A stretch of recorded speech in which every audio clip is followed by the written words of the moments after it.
Hi everyone, this is Amina for another episode of Wise Wednesdays, and today we're talking about how to embrace change. If you're receiving the Wise Wednesday newsletter, you'll have seen I talk a little bit about how I did this in my career. But first, a word, entelechy.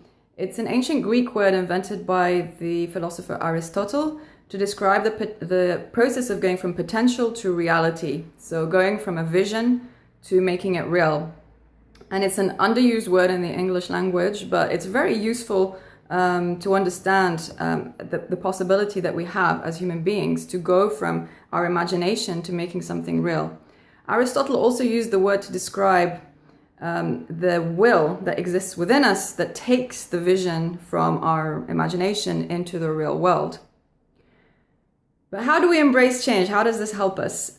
So if we assume that we are living in this place of entelechy, going from potential to reality on a consistent basis, rather than living in the place of habit and cognitive patterns, so reacting in a habitual manner to things that happen externally and just reacting to them in a habitual way, and rather that we're living in a place of going from continuously exploring the creative potential within us and taking steps to make it happen in the real world, then we have to take into account the fact that not everything is within our control. So how do we take into account the information and energy that comes in to us when we're in our nice status quo and living in a place that we consider to be pretty good? And then something happens, and it provides a new set of realities, really. How do we work with this? So in Aikido, which I discovered, at least I discovered the philosophy recently, there are 3 guiding principles that can help us do this: presence, harmony or harmonization, and creativity.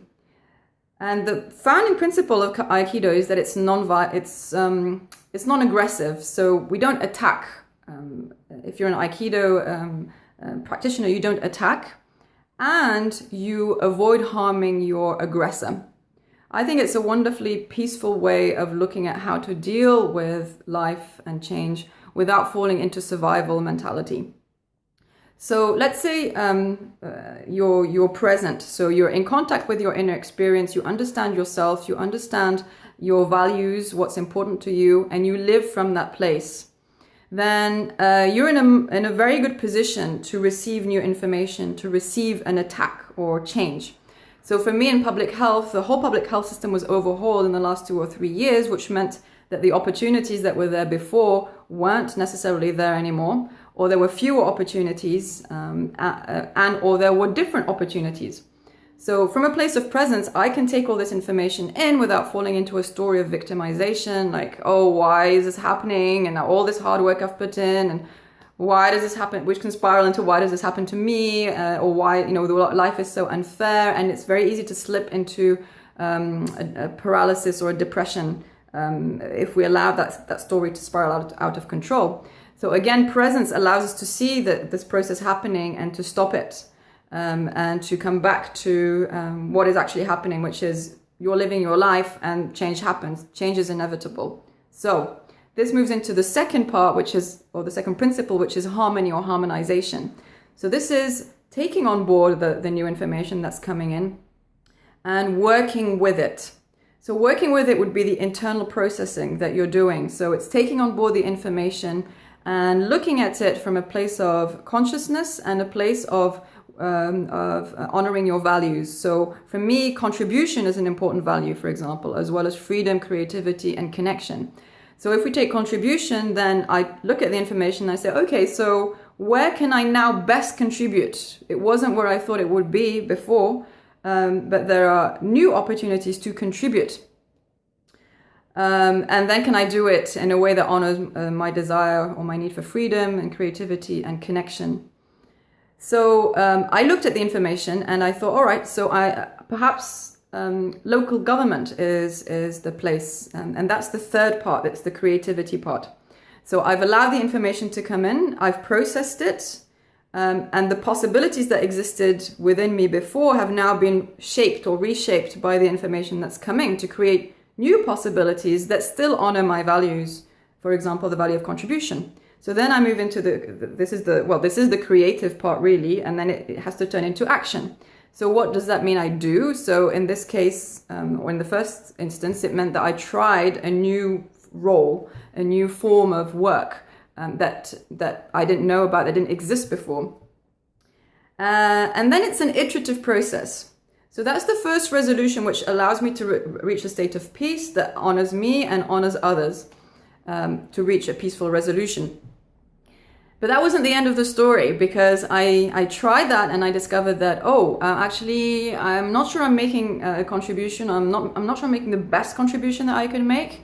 I certainly didn't feel that my freedom and creativity were honored as much as they could be.